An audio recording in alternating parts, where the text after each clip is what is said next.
dipersembahkan oleh Ya, masih di Dialog Connect 60 masih dengan Bu Niken dan juga Pak Abhan. Saya ke Bu Niken lagi. Bu Niken, ini kan fokus pemilihan serentak 2020 ini ada 3 aspek ya Bu ya. Ini saya bacakan. Yang pertama adalah pemilih cerdas, kemudian pemilih sehat, dan pemilih damai. Mungkin bisa dijelaskan konsep dari 3 aspek ini seperti apa Bu? Ya, pemilih cerdas itu kami mengharapkan semua pemilih itu mengenali calon kepala daerah yang akan mereka pilih. Jadi ini sangat penting sekali, track record mereka. Kemudian juga yang kami harapkan, para calon kada ini memberikan contoh terhadap disiplin di dalam menegakkan protokol kesehatan atau disiplin di dalam proses pemilihan ini, tetapi betul-betul dapat mengikuti protokol kesehatan. Pemilih cerdas juga pemilih yang selalu cek and recheck proses pemilihan, cek DPT, kemudian cek TPS-nya di mana, dan selain itu juga untuk ASN misalnya, ASN ini tentu sesuai dengan peraturan perundangan ASN atau PNS ini harus netral, tidak memihak begitu ya. Kemudian untuk pemilih sehat ini pemilih ini harus memastikan tahapan atau protokol kesehatan bisa dilalui, mulai dari misalnya mengikuti kampanye. Tadi sudah disampaikan oleh Bapak Abhan, Ketua Bawaslu, bahwa untuk rapat-rapat umum terbuka itu dibatasi 50 orang, begitu ya. Nah, kemudian ini adalah dalam rangka menjaga kesehatan dari pemilih ataupun juga penyelenggara pemilu. Ini harus mentaati semua aturan-aturan yang sudah diterapkan oleh KPU, ya, mulai dari kampanye, kemudian pada saat pemilihan semua fasilitasnya sesuai dengan protokol kesehatan, misalnya disediakan tempat untuk mencuci tangan, kemudian disiapkan sabun atau hand sanitizer, atau tisu pembuangan atau tempat sampah. Tapi di lain itu juga pemilih itu harus membawa alat tulis sendiri. Kalau dulu kan alat tulisnya satu untuk rame-rame ya, tapi ini kita bawa pulpen sendiri untuk absen begitu ya, atau registrasi. Nah, pada saat pemilihan ini juga harus menjaga jarak. Dan setelah memilih, kalau dulu tanda setelah kita memilih kan mencelupkan kelingking atau jari kita di tinta begitu. Nah, sekarang bukan mencelupkan tetapi ditetes. Jadi tidak memasukkan tangan di dalam botol tempat tinta.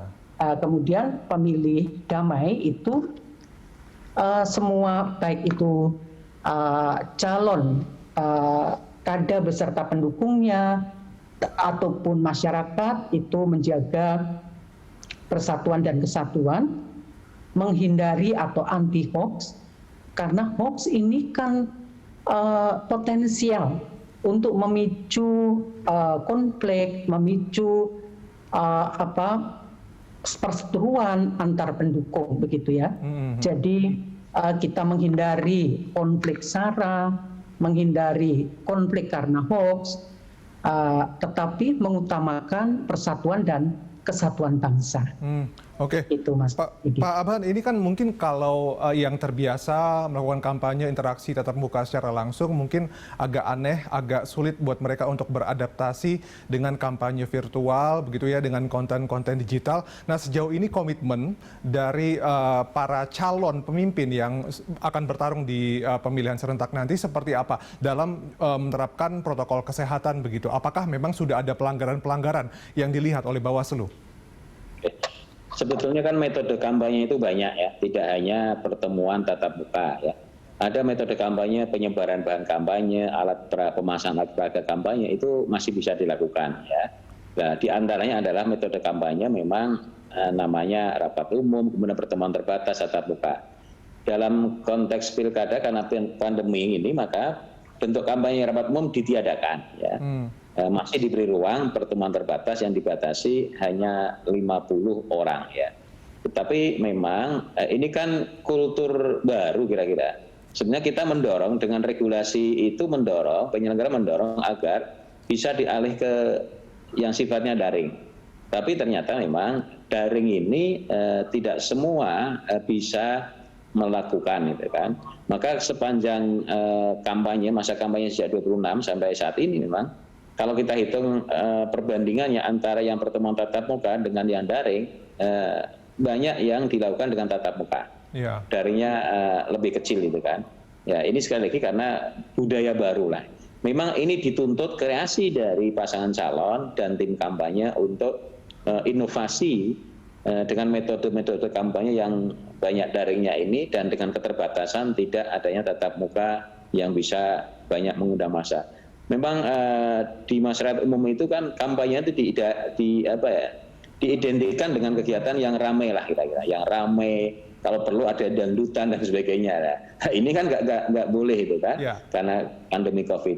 Sekali lagi, tetapi ini saatnya calon kepala daerah harus bisa menunjukkan komitmennya untuk menanggulangi, mengatasi persoalan COVID. Karena apa? Bahwa ketika nanti terpilih, tantangan pertama adalah bagaimana menyelesaikan persoalan COVID ini. Tantangan berikutnya bagaimana menyelesaikan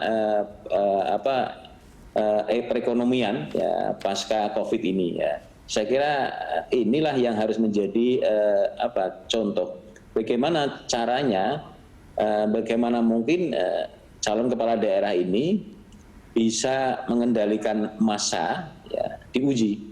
Kalau mengendalikan massanya saja nggak bisa, bagaimana mungkin akan mengendalikan seluruh warga di daerahnya yang sedemikian banyak, ratusan ribu bahkan di daerah tertentu bisa sampai 1 juta. Inilah diuji ya.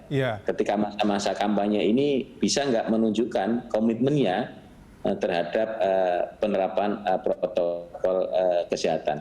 Sekali lagi tentu ini butuh komitmen bersama, komitmen dari peserta, kemudian juga masyarakat, ya partai politik juga punya peran itu, dan juga komitmen penegak hukum lainnya untuk tegas di dalam menegakkan aturan protokol kesehatan ini, biar ada efek jerah. Saya kira polisi punya peran besar untuk menegakkan aturan-aturan ini secara tegas. Karena apa? Keterbatasan kewenangan Bawaslu ketika pelanggaran protokol kesehatan itu tidak diatur di dalam undang-undang pilkada, tetapi ada di undang-undang lain di luar undang-undang pilkada. Iya, jadi nanti biar calon pemilih ya yang melihat begitu siapa calon mereka begitu yang memang benar-benar di kampanyenya saja sudah peduli dengan protokol kesehatan. Protokol kesehatan. Sehingga itu yang kemudian mungkin potensial untuk dipilih nanti ya dalam memimpin daerah masing-masing. Kita masih punya satu segmen lagi, Ibu Niken dan juga Pak Abhan untuk berdialog di Connected 60. Jadi pemirsa tetaplah bersama kami.